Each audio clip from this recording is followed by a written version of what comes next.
at that moment, I don't know if it's minutes, if it's hours, I don't know, but there's this moment where I said it and then I instantly like wanted like someone to stop it. I was by myself, right? Like something, you know, and I believe it was my father, and kind of just saying, hey, you know, hold on.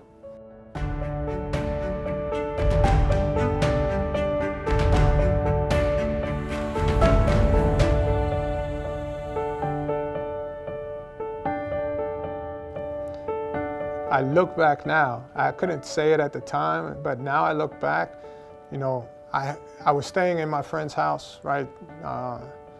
Living in my friend's room because I was going through a bankruptcy, right? It was 2 divorces in 6 years.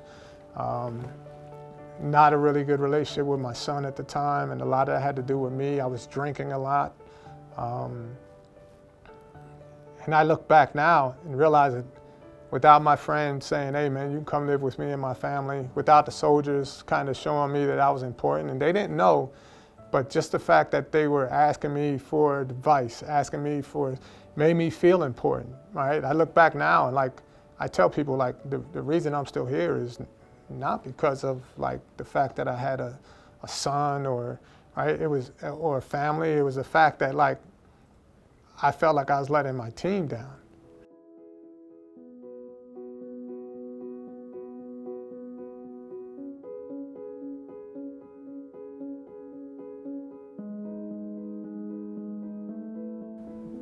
And I called Army One Source, or Military One Source, right?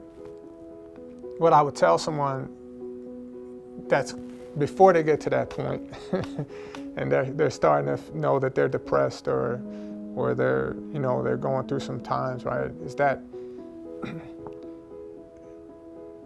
I never would have known that someone cared enough about me until I told somebody, right? So when I told my supervisor that I had to go to therapy every week at 1300.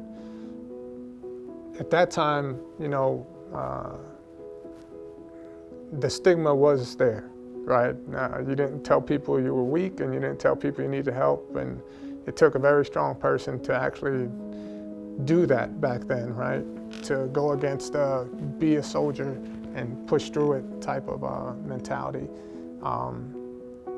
The moment I started to open up, though, I realized people want to help. They just had no clue I needed it, right? And that's what I'll tell you. Like, you are like, the Army is a family, and I got it. There are times when you're in organizations, but there's great people inside of even the worst organizations, right? And you know who they are. And the moment I started telling people what was going on, you just start to get this overwhelming sense of belonging and like value that people really do care about me, like, right? And if they were just doing it because they're leaders and they're supposed to, I was okay with that. I just needed somebody to take care of me, right? Because for the longest, as a leader, I was taking care of everyone, but really bad at taking care of myself. I needed someone to take care of me, and I just didn't think that there were people out there who would do that.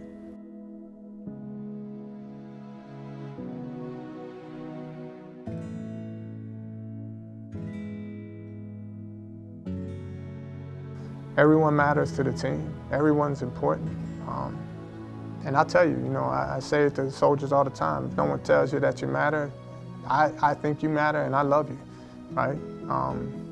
And to me, that's the message we all got to do. That doesn't mean I'm not going to be hard on you. It doesn't mean that we're going to make standards slip, but it does mean that I'm understanding of the fact that sometimes, right, everyone can't be on their A game the entire time, right? People are going to need help because we're humans, we're not machines. And so if you understand what it means to be a human, then you should be understanding of the hard times people go through, right? And be there to support them. So,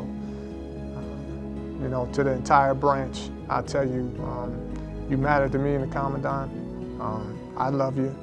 I love this branch and what we do, but without you in it, we're nothing. Just 3 letters, ADA. That's it, right?